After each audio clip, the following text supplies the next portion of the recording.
quelle est la vraie identité de Jésus. Est-ce qu'il est vraiment les rois promis, les rois sauveurs? Et donc, Marc, il est là en train simplement de présenter les choses de façon objective, telles qu'elles se sont passées.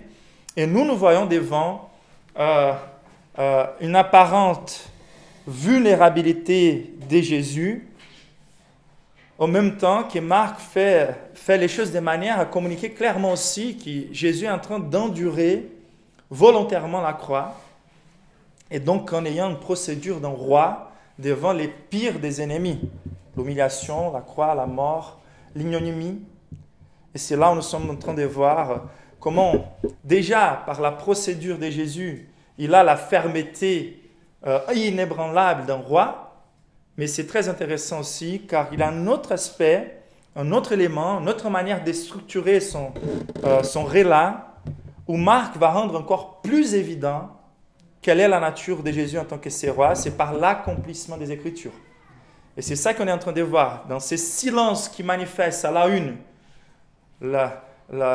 l'endurance de Jésus, d'un héros, on voit aussi un silence qui veut plutôt communiquer l'accomplissement des Écritures.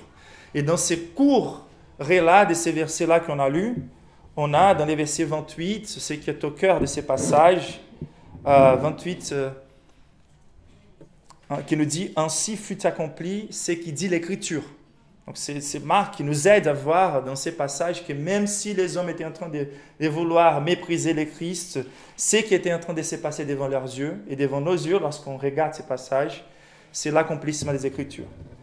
Et donc, la vérité centrale pour nous, lorsqu'on a considéré ces textes, c'est lié à la manière explicite dont Dieu lui-même rend témoignage de son Fils. D'accord ? Et on voit dans les chapitres 15 cette progression qui commence avec une apparence vulnérabilité du Christ à la vie, au témoignage des êtres humains corrompus, de toute représentativité, les Juifs, les Grecs, tous ceux qui sont en train de blaguer de lui, ceux qui sont en train de passer devant lui, en disant ce ne peut pas être les Messies, en faisant des blagues envers Jésus, en secouant la tête, en les méprisant. Mais par l'endurance volontaire, Jésus affiche le fait qu'il est roi. Par les silences des Écritures, par les silences de Jésus, il pointe vers les Écritures. C'est ça les textes d'aujourd'hui.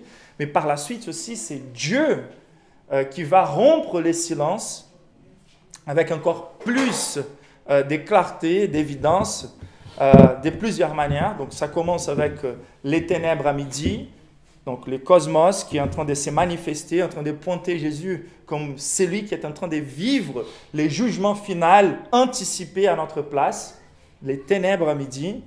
Donc j'imagine comment ces personnes-là qui étaient en train de faire des blagues envers Jésus commencent à sentir vraiment Dieu, après tous ces silences de Jésus et toute cette humiliation du Christ, et toute cette souffrance, de se dire qu'est-ce qu'on a fait avec cet homme-là. Donc les ténèbres à midi. Ensuite, les déclarations du Christ à la croix, car il n'a rien parlé jusque-là, et quand il va parler à Dieu, mon Dieu, pourquoi m'as-tu abandonné? Et il va pousser un grand cri. Donc c'est Jésus, Dieu lui-même, qui va rompre les silences aussi. Ensuite, on va voir les manifestations surnaturelles issues de la mort de Jésus, donc les voiles déchirés de façon surnaturelle, les morts ressuscités, et on va voir aussi les témoignages de ceux qui ont été convertis dans ces processus. De Simon de Cyrène, qu'on a vu un peu déjà son histoire, et après les centeniers, et pour la suite l'Église aussi, et celui qui va demander, celui d'Arimathée, Joseph d'Arimathée, merci, qui va aussi demander le corps de Jésus pour l'enterrer. Donc c'est intéressant de voir dans les contextes du chapitre 15 comment de plus en plus, les évidences vont progresser pour pointer envers Jésus indubitablement comme le Messie.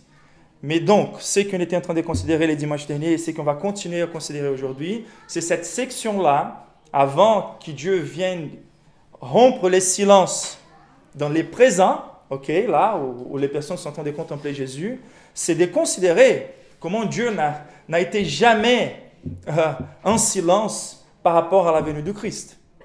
Donc, il a préparé toute l'histoire pour que, lorsque Jésus vienne sur terre, on soit capable, à nouveau, pour utiliser l'illustration, de prendre l'Ancien Testament, les négatifs de cette photographie-là, de comparer avec la vie de Jésus et surtout sa mort à la croix, et d'en regardant ça, voir tout cet accomplissement.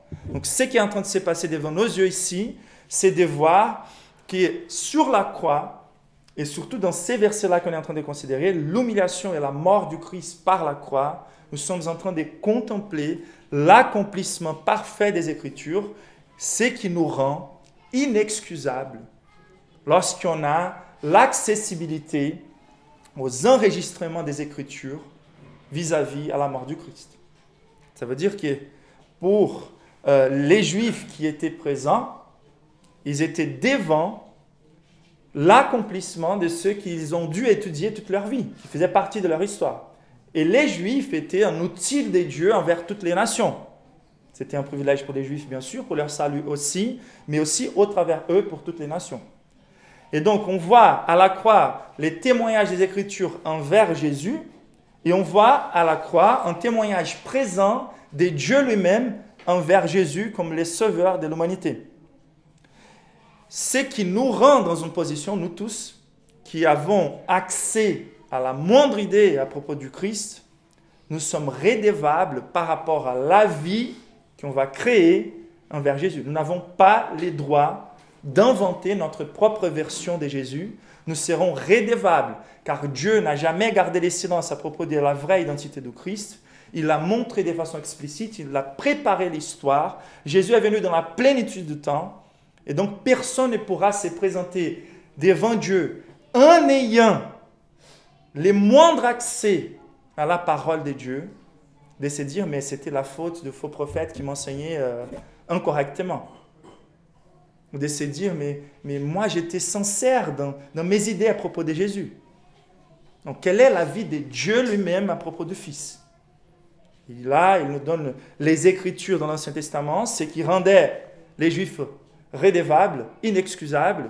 Et nous maintenant, car Dieu est tellement gracieux, car il n'a pas seulement, au long de l'histoire, intervenu de façon surnaturelle et miraculeuse pour pointer envers les Messies qu'il allait envoyer, mais les personnes qui ont contemplé cela, Dieu aussi les a inspirés et a scellé leur témoignage avec l'inspiration des Écritures. Donc Dieu nous donne non seulement de façon surnaturelle une révélation à propos du Christ, Dieu nous donne de façon ferme et assurée sa parole pour nous assurer que nous avons là-bas l'accès de la vie de Dieu lui-même sur les fils. Et ce qui a servi pour laisser inexcusable Israël nous sert aujourd'hui le Nouveau Testament de la même manière. Toutes les nations. Pourquoi? Car Dieu a rendu un témoignage présent aussi dans la crucifixion du Christ qui a été enregistré pour nous. Et donc, nous avons accès, et si nous avons accès à la parole du Christ, à la moindre idée à propos de Jésus, nous sommes responsables d'aller trouver quelle est la vie de Dieu à propos de cela. Donc, ce sont les Écritures qui visent non à nous condamner. Je vous rappelle ça très bien, personne ne va à l'enfer à cause de leur manque de connaissance de Jésus. Les personnes vont à l'enfer à cause de leur condamnation devant les témoignages naturels de Dieu. Dieu est saint, Dieu est créateur, tous les êtres humains ont accès à la présence de Dieu, mais nous ne l'obéissons pas. Donc Jésus a été révélé et envoyé pour sauver, non pour juger. Mais ceux qui ont accès à la vérité à propos du Christ et qui les rejettent et qui ne reconnaissent pas la vraie identité selon les témoignages de Dieu, nous sommes doublement condamnables. Ça veut dire que nous sommes condamnés par nature, par notre rébellion naturelle à Dieu, et nous avons eu la possibilité donnée par Dieu, le Dieu qui a fait des efforts, non seulement pour communiquer la vérité du Christ, mais nous laisser un témoignage fidèle, les Écritures, et nous n'avons pas marché envers les Écritures pour connaître l'identité du roi. Et donc nous sommes doublement condamnables. Les plus de privilèges, les plus d'accessibilité, les plus de poids. Mais en même temps, le but de Dieu n'était pas celui-là. Le but de Dieu, c'est pour nous sauver. C'est pour ça qu'il a voulu rendre si explicitement les témoignages à propos du Fils, les rois sauveurs. C'est lui qui a pris la charge de notre iniquité pour nous sauver. Mais donc, la vérité centrale, c'est que nous sommes devant les témoignages généreux, explicites et indéniables de la vraie identité du Christ en tant que roi sauveur. Nous sommes doublement inexcusables si nous ne profitons pas de la bonne manière de ces témoignages. Donc, c'est à nous donc de marcher dans cette section du texte pour demander comment les Écritures ont témoigné en avance de cet accomplissement à la croix. La question là, c'est celle-ci. Comment dans ces passages nous trouvons l'accomplissement des Écritures? C'est comme si on était à la croix et en regardant la croix, et c'est pour ça qu'on n'est pas pressé, en regardant la croix, on peut ouvrir plein de fenêtres envers des révélations de l'Ancien Testament qui pointaient vers la croix. C'est comme si la croix était les points, les carrefours là, les points culminants, les points de convergence de toutes les symboles des Écritures. Dieu, il est tellement généreux. C'est comme si un père voulait passer une leçon très claire pour un enfant et qu'il fait des efforts chaque nuit pour trouver une histoire qui accomplit une partie et l'ensemble de la leçon principale par plusieurs histoires différentes. Et c'est ça que Dieu a fait avec l'histoire d'Israël. Plusieurs histoires différentes qui étaient en train de didactiquement progresser dans sa révélation, respectant les pas de notre capacité de comprendre, mais chaque fois plus explicite, chaque fois plus détaillée. Et c'est énorme de voir la générosité de Dieu en pointant vers le Christ. Donc nous allons considérer quelques réponses la semaine dernière et nous allons continuer aujourd'hui. La première réponse, c'était l'accomplissement du sacrifice d'Isaac de la part d'Abraham. Donc on a vu par là, dans les versets 20 à 22, une similarité énorme avec les pères qui chargent les fils du bois, les fils d'une promesse, les fils bien-aimés, les fils uniques. Donc c'était Dieu qui était en train de nous communiquer par l'histoire d'Isaac et Abraham, que Dieu n'était pas en train de mépriser son fils lorsqu'il l'a mis à la croix. C'était pour communiquer combien Dieu aime son fils et comment nous pouvons mesurer l'amour de Dieu pour nous. Car imaginez, si la colère de Dieu nous est révélée dans la Bible, de cette manière à communiquer sa justice de façon suprême, l'enfer condensé et la toute-puissance de Dieu utilisée pour déverser sur son Fils la culpabilité de nous tous, pensez simplement au niveau d'émotions qui sont en train de faire cette coupe de la colère de Dieu déverser sur les péchés. Ça, on voit la haine de Dieu contre les péchés, contre les pécheurs, cette colère. Mais pensez qu'il n'a que fait cela pour pouvoir nous sauver. Donc, derrière l'intensité de la colère de Dieu, nous trouvons l'amour de Dieu pour un peuple, qu'il a fait déverser cette colère sur son propre Fils. Et c'est Jésus qui vient vers Abraham et dit « Ne fais rien à ton fils, car Dieu va pourvoir. Et je vois là que tu m'aimes, car tu n'as pas épargné ton propre fils. » C'était Dieu qui était en train de nous enseigner à mesurer son amour pour nous. Dieu était en train de se livrer soi-même dans la personne de son fils. C'est-à-dire que l'amour de Dieu pour nous, c'est de la taille de son fils. Et donc, on a vu un peu plus à fond les implications de cette comparaison. On a progressé pour considérer les versets 23 qui nous rappellent de l'accomplissement de tout langage biblique qui nous parle de la coupe de la colère et la coupe des hontes, qui nous communique comment Dieu exprime ses dégoûts envers la nature pécheresse que nous avons et comment Dieu déverse sa punition due, juste, aux transgressions de la loi qu'on a commis. Donc, nous sommes dégoûtés aux yeux de Dieu à cause de notre nature corrompue et nous sommes transgresseurs devant Dieu. Donc, on voit la honte, les mépris, l'humiliation lorsque ces hommes-là étaient en train de mépriser Jésus, de faire des blagues envers Jésus, ils étaient en train de communiquer notre iniquité, notre abomination devant Dieu. Et lorsqu'ils étaient en train de faire Jésus crucifié, ils étaient en train de communiquer la punition. Donc on a la notion de culpabilité et la notion d'iniquité, d'impiété, qui sont ensemble dans la croix et dans cette humiliation.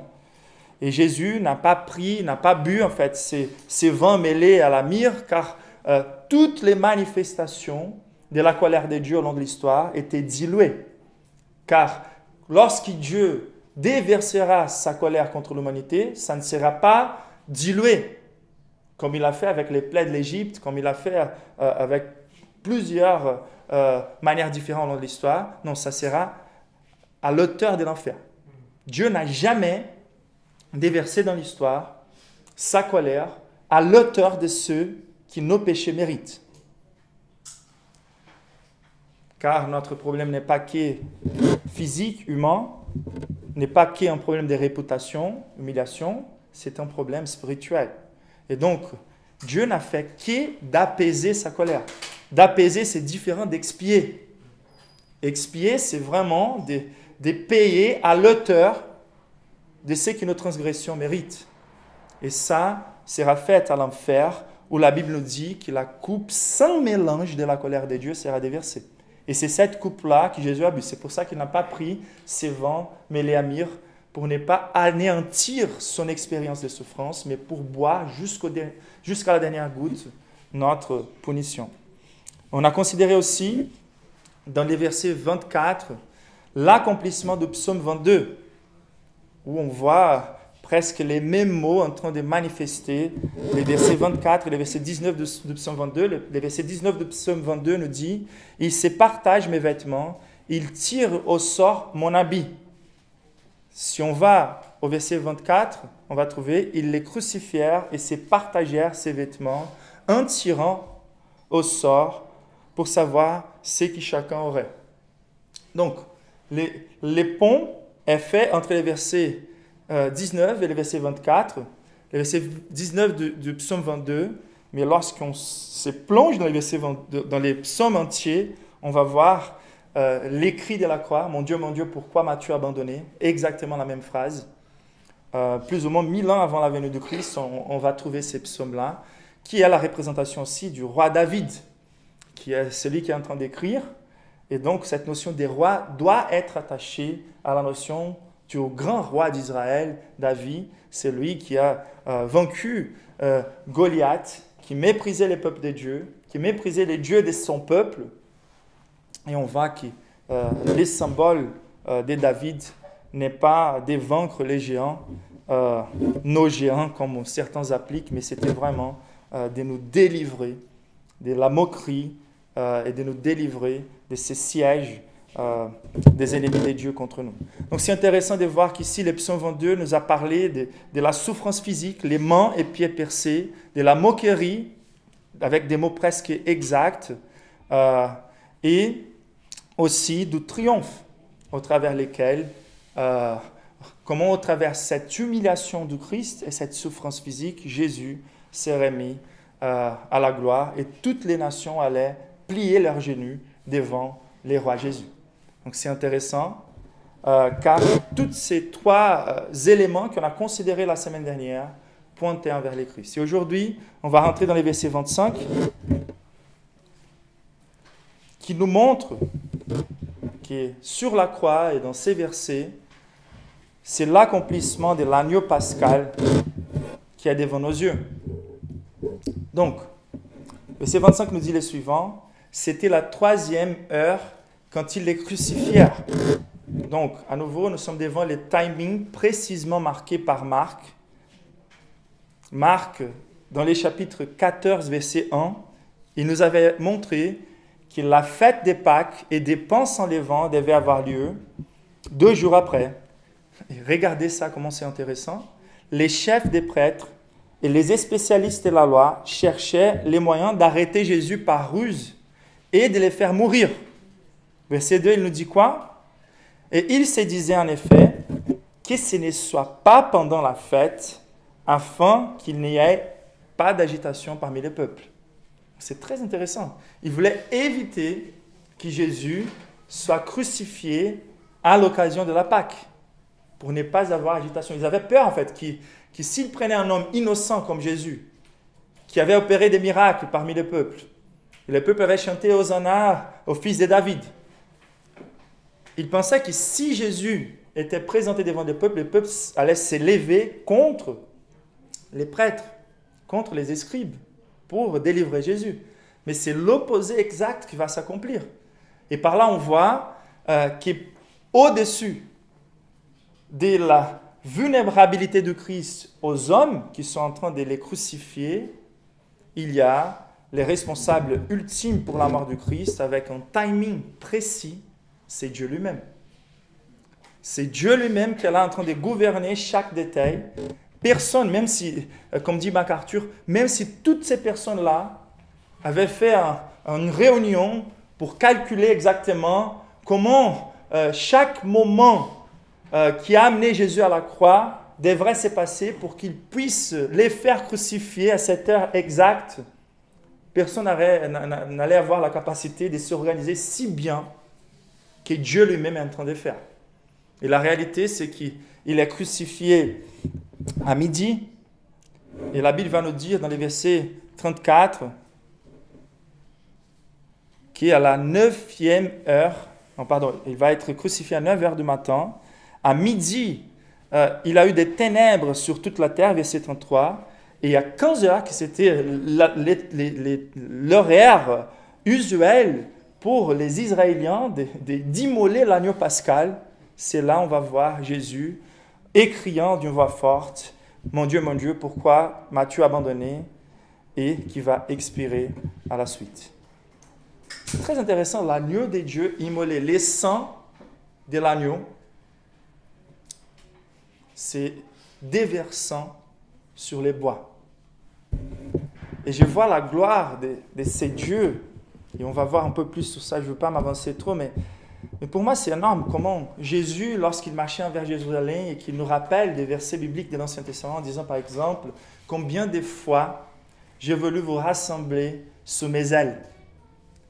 Et c'est énorme, car quand on va comprendre quelle est la signification de la Pâque, les sangs sur les bois de la porte, pour que la présence sainte de Dieu n'exécute pas les êtres humains avec qui Dieu veut avoir communion. On voit Jésus en train d'ouvrir ses bras pour rassembler son peuple sous ses ailes, pour absorber la colère de Dieu afin de nous protéger. Et nous pouvons nous recueillir aux ombres des ailes du Christ à la croix pour profiter de ces saints versés sur les bois. Et c'est très intéressant. Quel était le contexte de la Pâque? Quel est le rapport entre la Pâque et la royauté du Christ? On se rappelle très bien. C'était une progression énorme d'un conflit entre deux grands rois. Dieu, le roi de l'univers, et un homme sur terre qui croyait être un roi divin, le Pharaon. Et dans cette bataille-là, Dieu a illustré l'esclavage du péché par l'esclavage et l'oppression du peuple d'Israël en Égypte. Et c'était intéressant car les plaies ont été manifestées comme une dispute des forces entre la résistance du cœur de Pharaon et les mal que Pharaon impliquait au peuple de Dieu, et Dieu en manifestant progressivement sa puissance et sa force. Et au-delà d'une dispute entre deux rois, on va trouver au centre de l'histoire de la délivrance d'Israël en Égypte, on va trouver aussi une discussion à propos des premiers-nés. Dieu qui va présenter Israël comme son premier-né et la menace sur les premiers-nés des pharaons, sachant que Pharaon avait exécuté les premiers-nés d'Israël avant. Et c'est intéressant, pourquoi dans cette histoire qui est un conflit entre un roi supposément divin et les rois des rois, et cette histoire des premiers-nés, et on va voir qu'au milieu de ces plaies-là, la dernière plaie avant la délivrance, c'était l'exécution des premiers-nés, dont les premiers-nés d'Israël n'ont qu'été épargnés à cause de l'apaisement de la colère de Dieu, symbolisé par les premiers-nés des agneaux l'agneau pascal. Et qu'est-ce qui s'est passé? Quelle est la grande leçon? C'est ok, Dieu, les rois suprêmes, bien sûr, mais c'est aussi quelque chose d'intéressant. La leçon principale n'est pas la délivrance d'Israël de l'esclavage d'Égypte, ni la terre promise qu'ils allaient arriver. Et il faut que les chrétiens fassent attention aujourd'hui, car il y a pas mal de personnes qui sont plutôt attachées à la gloire céleste. C'est certains qui veulent vivre la gloire céleste sur terre. Et ni même simplement les pardons de nos péchés. La grande question de la Bible a été toujours ce qu'on a lu dans les moments des offrandes, c'était la promesse de Dieu avec nous. Les peuples de Dieu en communion avec Dieu, un étant traité par Dieu comme son fils unique. Israël est mon premier-né. Je vais les délivrer pour pouvoir avoir communion avec lui dans cet environnement parfait, en les délivrant de leur esclavage spirituel, de péché, etc. Mais ce qui est au centre de la leçon des Pâques n'est ni la délivrance de l'esclavage, ni d'arriver à la terre promise, mais c'est surtout comment les peuples de Dieu peuvent se tenir devant la présence de Dieu et survivre. Et la réponse, c'est que cet agneau pascal n'était qu'un moyen d'apaiser temporairement la colère de Dieu, chaque année. Et que pour accéder à la présence de Dieu, après, symbolisée par les tabernacles, car la Pâque est le début de cette institution, d'une relation avec Dieu au travers la loi, et les tabernacles qui ensuite va être construits, dont l'événement principal, ce sont les Pâques. Et une fois par année, les suprêmes sacrificateurs qui va pouvoir rentrer au Saint des Saints. C'était tout un système de rites, de sacrifices pour pouvoir accéder à la présence de Dieu, pour pouvoir avoir la communion avec Dieu qui communiquait non seulement la sainteté absolue de Dieu, la difficulté de s'approcher de Dieu à cause de notre nature et de nos péchés, toutes les besoins des sacrifices, mais voulait communiquer surtout les moyens au travers lesquels on peut accéder à la présence de Dieu. Et c'est pour ça qu'on va voir bientôt que les voiles est déchiré. L'agneau pascal suprême a été immolé et son sang est mis sous cette boîte. Donc on voit clairement ici, par cette indication et cette préoccupation des Marcs avec les timings précis de la crucifixion du Christ et de sa mort sur la croix, on voit que toute la leçon des Pâques a été communiquée et accomplie avec Jésus à la croix. Donc c'est intéressant de contempler comment nous pouvons accéder à la présence de Dieu et nous tenir devant la présence de Dieu. C'est car on a transporté par la foi, comme il faisait avec les agneaux, nos prières en transmettant symboliquement nos péchés à l'agneau et l'agneau qui était immolé à ma place. Et à partir de là, son sang qui nous couvre, comme si on était en train de dire devant Dieu, je suis couvert par ce sang qui a payé par mes péchés. Ma dette de culpabilité envers Dieu est complètement acquittée. Il n'y a aucune condamnation. Car même si je rajouterais tous les péchés de ma vie et que je l'écrive, la Bible me dit qu'ils étaient cloués à la croix. Les cris des dettes contre moi. Les péchés passés, les péchés présents, les péchés futurs. Si je suis couvert par le sang du Christ. Aucune chose ne peut me séparer de l'amour de Dieu, car l'agneau pascal, l'agneau de Dieu qui ôte les péchés du monde, a complètement payé ma dette de punition. Mais c'est intéressant car lorsqu'on considère la Pâque, il y avait beaucoup d'instructions à propos de l'innocence du Christ, ou l'innocence de cet agneau qui ne pouvait pas avoir tache, des os cassés, une intégrité symbolisée, une obéissance parfaite symbolisée, car notre dette envers Dieu n'est pas qu'une dette de notre transgression et de notre culpabilité. Dieu il nous a dit dans l'Ancien Testament que là, je veux miséricorde et non sacrifice. Je veux l'obéissance et non sacrifice. Qu'est-ce qu'il veut dire par là? C'est lui qui a institué les sacrifices.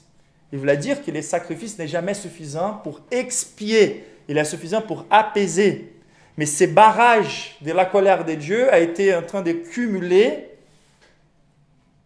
au long de toute l'histoire. Et il sera déversé sur l'humanité dans les jours du jugement. Mais il a été déversé sur les fils, anticipé pour expier nos fautes, l'agneau pascal. Et ce qui est intéressant, c'est que Dieu ne pourrait pas accepter les sacrifices vicaires substitutifs du Christ si il était qui en train de payer la dette, ça c'est super important, la dette de nos transgressions. Il faut que c'est lui qui va payer. Personne ne peut se présenter devant Dieu pour moi et dire, moi je suis là pour recevoir la punition de David. Car nous sommes tous pécheurs et nous tous méritons la même punition. Mais il fallait que Dieu, Fils, Jésus, se présente aussi pour payer la dette de notre obéissance. Et il fallait aussi qu'il soit volontairement en train de marcher envers la croix. Car si Dieu était en train de forcer Jésus pour mourir à ma place, ça serait de l'injustice. Mais c'est Jésus lui-même qui rentre dans une alliance avec Dieu, les pères et les fils, et pourtant volontaire, pour nous sauver. C'est super intéressant de considérer la perfection de cette innocence de Jésus. Et ce n'est pas une innocence comme l'innocence naturelle de Jésus, le Fils éternel de Dieu, qui a toujours obéi les pères naturellement. C'est une obéissance que Jésus a dû apprendre. Une obéissance dans un contexte de souffrance, dans un contexte hostile, mais une obéissance sous la loi. Donc ça veut dire que nous sommes tous condamnables à cause de la conscience de notre iniquité qui reste dans notre conscience, ok, et qui reste dans les évidences de la nature. Nous ne vivons pas la vie naturelle qu'on devrait vivre et notre conscience nous montre cela. Mais Dieu nous a donné la loi pour que tout cela soit éclairé et pour qu'on ait la conscience que Dieu va établir à partir de maintenant une relation avec son peuple et au travers son peuple, avec toutes les nations, au travers une loi qui nous rend conscients de l'exactitude de notre transgression et l'exactitude du besoin d'une expiation. Donc la loi était un outil secondaire qui servait à nous faire comprendre la taille de notre besoin. Et Jésus a dû subir à cette loi, car par nature, pendant toute l'éternité, il était obéissant. La différence était que dans l'incarnation, il est né sous la loi pour accomplir la loi qu'il lui-même avait instituée, pour accomplir cette loi de façon vicaire, pour pouvoir se présenter devant les tribunaux d'un juge qui juge selon la loi qu'il a révélée. Et c'est pour ça que dans le Nouveau Testament, nous avons cette explication ou cet encouragement biblique de comprendre qu'une fois cette obéissance parfaitement accomplie et ces sacrifices vicaires, Jésus a payé cette double dette en créditant à nous parfaitement son obéissance et en subissant à la punition que nous méritons. Il peut donc nous créditer son obéissance parfaite. Et quelle est la relation du chrétien avec la loi? C'est super important. C'est comme si Dieu nous regardait avec une justice parfaite. Dans ce qui concerne la justification, nous sommes justes devant Dieu. Aucune chose ne peut diminuer notre crédit de justice devant Dieu. Et la régénération, qui nous donne une nouvelle nature, elle est progressive. Et notre sanctification est oscillante. Dieu nous rassure aussi que nous serons parfaitement justes. Cette droiture que nous n'avons pas la capacité dans cette vie d'accomplir, elle sera forcément accomplie à cause de cette sémence de vie qui ne s'effondre pas. Et donc, si vous voulez imaginez les crédits des justices parfaites devant Dieu, la loi complètement accomplie. C'est pour ça qu'on n'a plus aucun rapport envers la loi vis-à-vis à notre justification. La déclaration légale a été d'une fois pour toutes.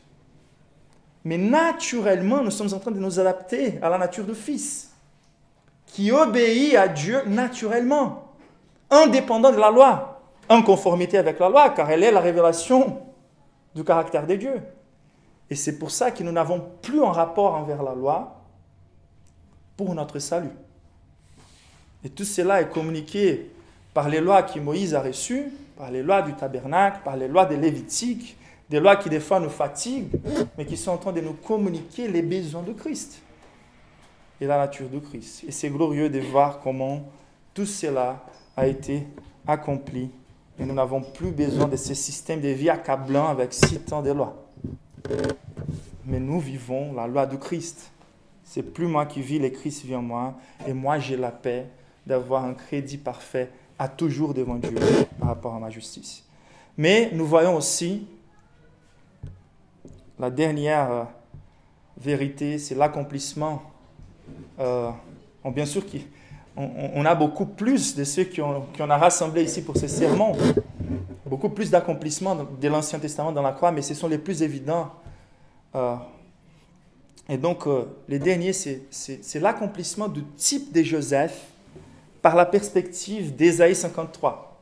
Donc, c'est intéressant. Le verset 26 nous dit le suivant. L'inscription indiquant les sujets de sa condamnation portait les mots « les rois des Juifs ».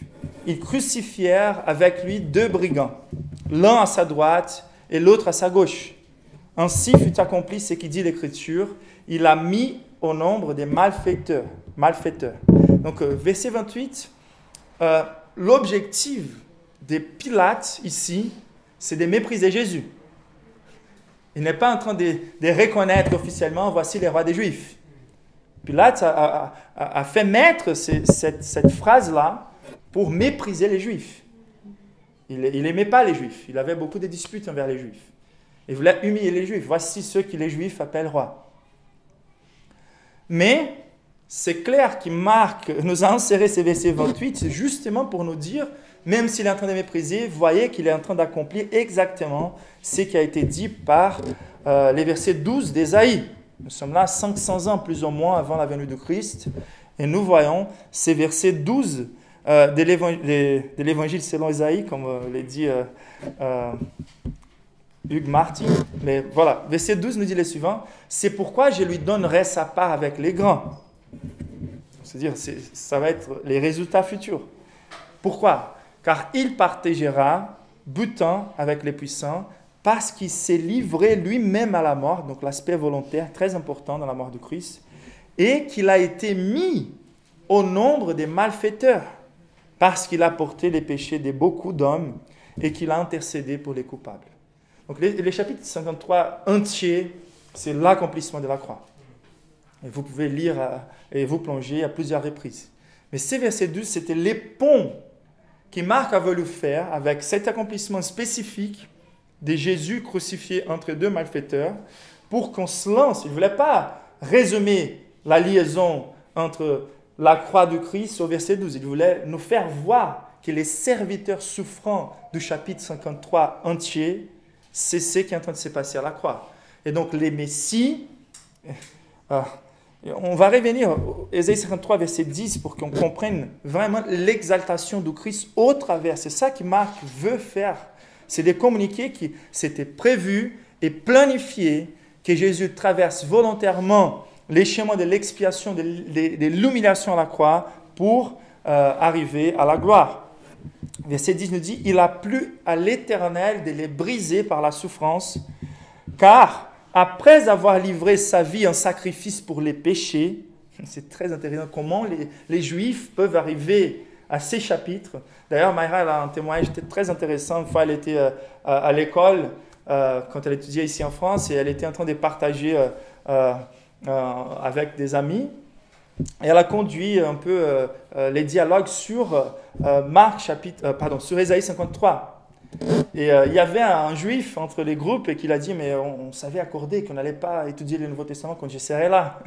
Et ils ont tous dit, non, mais la réalité c'est que nous sommes dans l'Ancien Testament. Donc là, les rois est venu non pour instaurer une délivrance terrestre humaine, mais il est venu pour livrer sa vie en sacrifice pour les péchés. Il verra une postérité et prolongera ses jours, et l'œuvre de l'Éternel prospérera entre ses mains. À cause du travail de son âme, il rassasiera ses regards. Par sa connaissance, mon serviteur juste justifiera beaucoup d'hommes, et il les chargera il se chargera de leur iniquité. Donc c'est intéressant, il voit la prospérité, il voit les résultats. Comment Jésus a pu tenir bon? Je vais vous expliquer. Comment Jésus a pu tenir bon à la croix? Cette humiliation, silence. Cette souffrance physique, silence. Il y a quelques explications. La première, à mon avis, c'est ce qu'on a vu au Gethsémani. Je vais vous dire, nous serons capables de traverser la majorité des difficultés et des souffrances dans cette vie lorsqu'on se verra condamnable à l'enfer. Le problème de plusieurs personnes, ce n'est pas qu'elles sont peu heureuses et qu'elles peuvent être plus. Le problème, c'est qu'ils n'ont jamais vu leur condition devant Dieu telle qu'elle est réellement.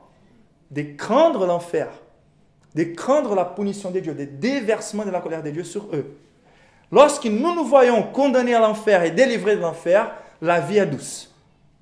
La vie, c'est un mer des roses. Car la pire des punitions qu'on peut vivre aujourd'hui, c'est infiniment comparable à ce qu'on mérite et qui reposerait sur nous si Jésus n'avait pas pris la charge sur lui. Et donc, qu'est-ce qui a fait Jésus considérer cette souffrance physique, même si humainement, physiquement insupportable, épuisante, et cette humiliation, la Bible dit qu'il a méprisé l'ignominie. L'ignominie. C'est-à-dire que pour plus que les personnes voulaient les mépriser, il avait la pleine conscience que quelqu'un d'autre était en train de les mépriser infiniment plus. Et pour plus qu'il était en train de souffrir physiquement, il savait que quelqu'un d'autre allait déverser sur lui une douleur infiniment plus grande. C'est la colère de Dieu que Jésus savait qu'il allait attendre. À un moment donné dans notre vie, lors de la naissance de Katharina, Mayra a eu un problème. Moi, j'étais très préoccupé car j'avais une chirurgie à la hanche qui était déjà fixée. Et j'étais préoccupé, j'étais un peu nerveux. Mais d'un moment à l'autre, on a su que Mayra risquait de perdre la vie. Son cœur était délicat, la situation. Elle était au CTI pendant 40 jours. Et par la perspective de la souffrance de Mayra, de la souffrance qui nous a surprenus, après, je suis allé faire mon chirurgie à la hanche sans aucune préoccupation. Imaginez-vous, en fait, comment Jésus a pu subir à la douleur de la croix qui était insupportable et pourquoi Marc parle si peu aussi. C'est car Jésus savait que lorsque les pères allaient déverser sur lui sa colère spirituelle, ça serait infiniment plus insupportable que la croix. C'était plus facile. Il a méprisé la croix, il a méprisé l'ignominie, car il savait que quelque chose l'attendait de beaucoup plus fort. Mais l'autre réalité, c'est car il voyait non seulement la colère de Dieu dans un moment donné, équivalent à l'enfer, mais il voyait au travers cela les sourires de Dieu, qu'il avait toujours vu, et un plaisir de Dieu envers soi qu'il n'a jamais vu avant. Car Christ, il est infiniment digne. Mais ce qui rend la croix encore plus digne, c'est la dignité de celui qui l'a subi. Mais ce qui rend Jésus encore plus digne devant les yeux de Dieu, pour nous, ce qui rend la croix encore plus digne, c'est la dignité de Christ qui est mort à notre place. Mais pour Dieu, ce qui rend son Fils encore plus digne, c'est la croix qu'il a subie à notre place. Et donc, il a vu les sourires de Dieu au travers l'ignominie. C'est comme ça qu'il a pu supporter. Et c'est ça qu'on voit accompli dans Ésaïe 53, au pointé et accompli sur Christ. Mais au travers d'Ésaïe 53, nous voyons aussi, on ne peut pas ignorer la liaison avec les types de Joseph. C'est énorme. Je vous invite à ouvrir en Genèse chapitre 40 et verset 13.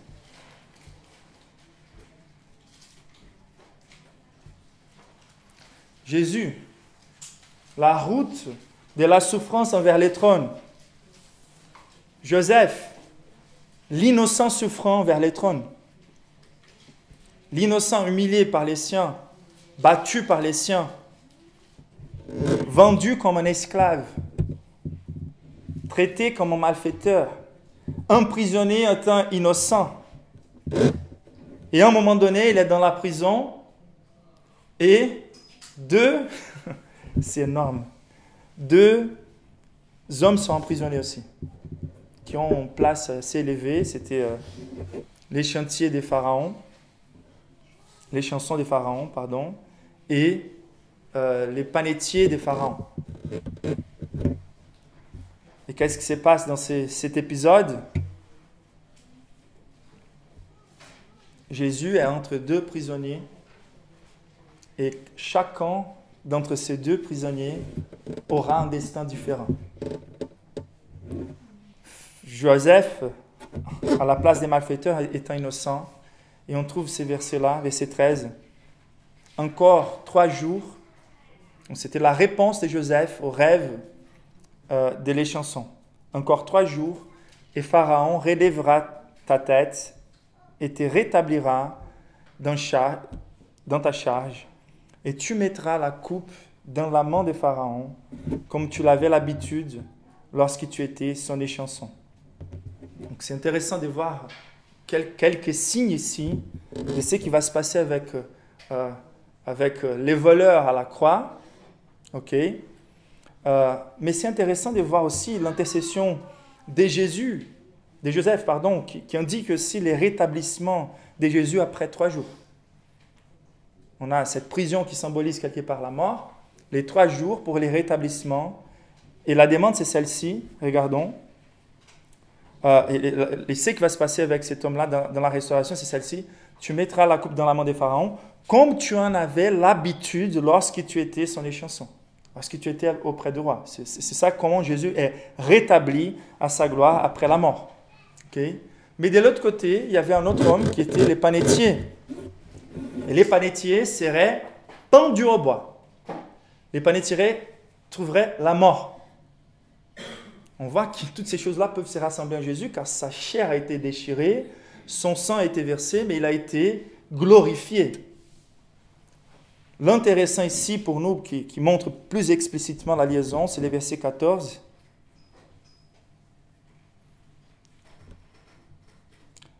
Mais souviens-toi de moi quand tu seras heureux, et montre, je t'ai pris, de la bonté à mon égard. Parle en ma faveur à Pharaon, et fais-moi sortir de cette maison. Cette demande que Joseph, le type du Christ, a fait à cette chanson, c'est une demande inverse que le voleur de la croix fait envers lui. À la croix, c'est presque la même demande. Souviens de moi quand tu rentreras dans ton royaume. Luc 23, verset 42, 39 à 43 nous dit le suivant.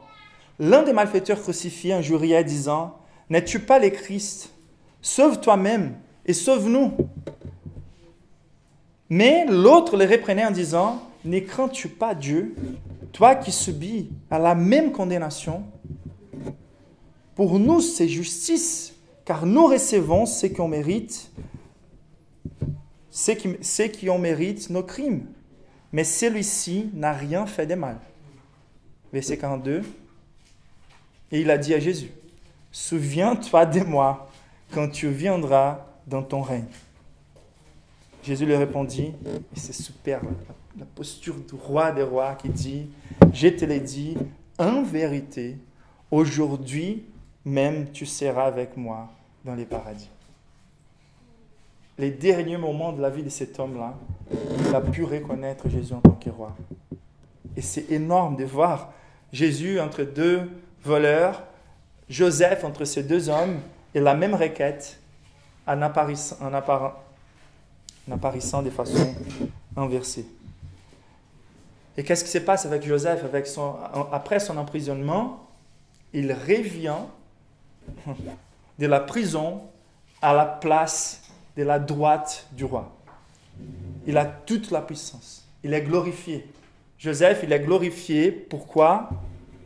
Pour devenir les sauveurs. Ça, c'est les grands accomplissements au travers de Christ. Pour devenir les sauveurs du peuple de Dieu et de toutes les nations.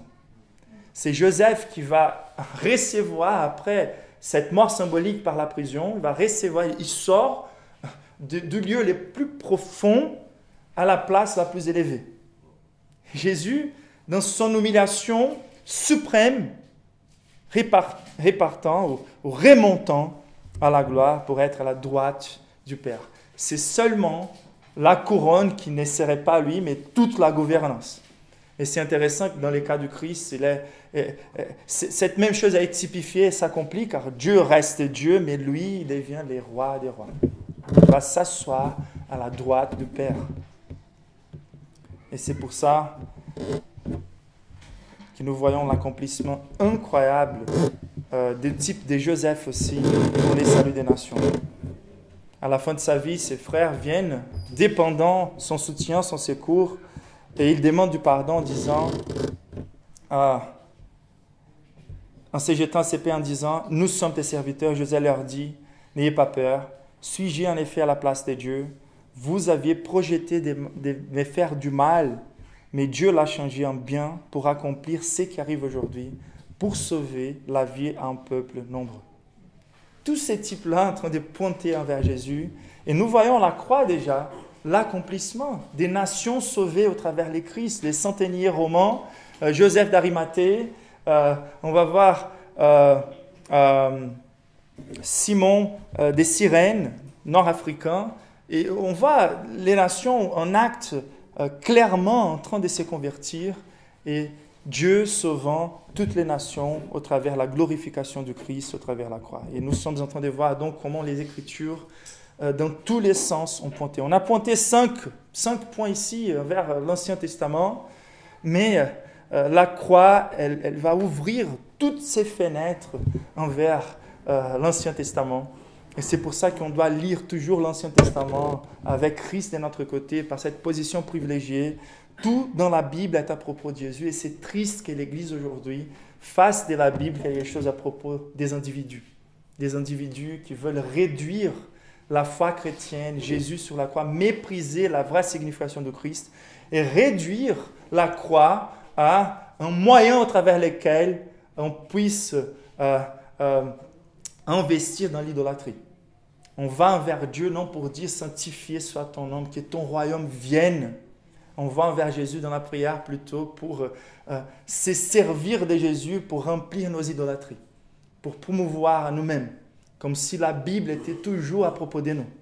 La Bible n'a jamais été à propos de nous. La Bible a toujours été à propos du Christ. C'est les pères glorifiant les fils. C'est les pères affichant progressivement la gloire de son Fils. C'est le Père montrant à toute l'humanité quelle est la source du bonheur, quelle est la source de la joie. C'est dans la contemplation de la beauté, des vertus et de la gloire du Fils. Et nous ne sommes que des êtres méprisables, profitant de cette générosité de Dieu d'avoir affiché la gloire du Fils et réjouissant et cherchant cette richesse de Jésus pour ajouter des significations dans nos vies par la grâce de Dieu. David n'est pas à propos de nos victoires contre les géants de la vie. David est à propos des fils en train de se battre avec les géants de la condamnation du péché envers nous. C'est David délivrant le peuple par la foi. C'est Jésus. C'est cet homme qui est venu de façon simple, timide, méprisable pour tout ce qui arrive à vaincre les géants de la mort. C'est les géants de la punition de Dieu. C'est Jésus qui est le vrai et parfait Adam qui a été testé et approuvé au jardin de la tentation. Non au paradis tenté, mais dans les déserts tenté par Satan pendant 40 jours. Et c'est Jésus qui est l'Adam parfait. C'est Jésus qui est le vrai et le parfait Abraham qui a délaissé sa patrie céleste pour aller envers une terre inconnue qui est sortie du confort de la gloire, sachant exactement qui c'est qui l'attendait. Ce n'était pas une terre qui aurait du lait et du miel, mais qu'il allait traverser l'ignominie sans avoir même où plier sa tête. Il est le mieux et le parfait Isaac, nous enseignant l'amour du Père pour nous au travers de cette disposition en disant « mais voici pour être sacrifié ». Il est le mieux et le parfait Jacob qui a lutté avec Dieu et qui est sorti blessé pour pouvoir conquérir les pardons et la réconciliation pour nous.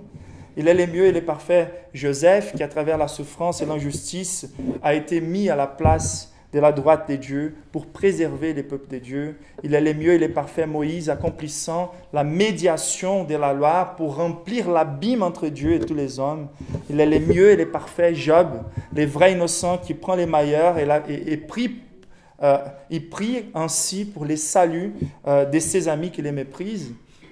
Il est le mieux et le parfait et la parfaite Esther, non seulement risquant sa vie auprès du trône du roi, mais effectivement donnant sa vie en disant non seulement si j'ai péri, mais disant quand j'ai péri, j'ai péri.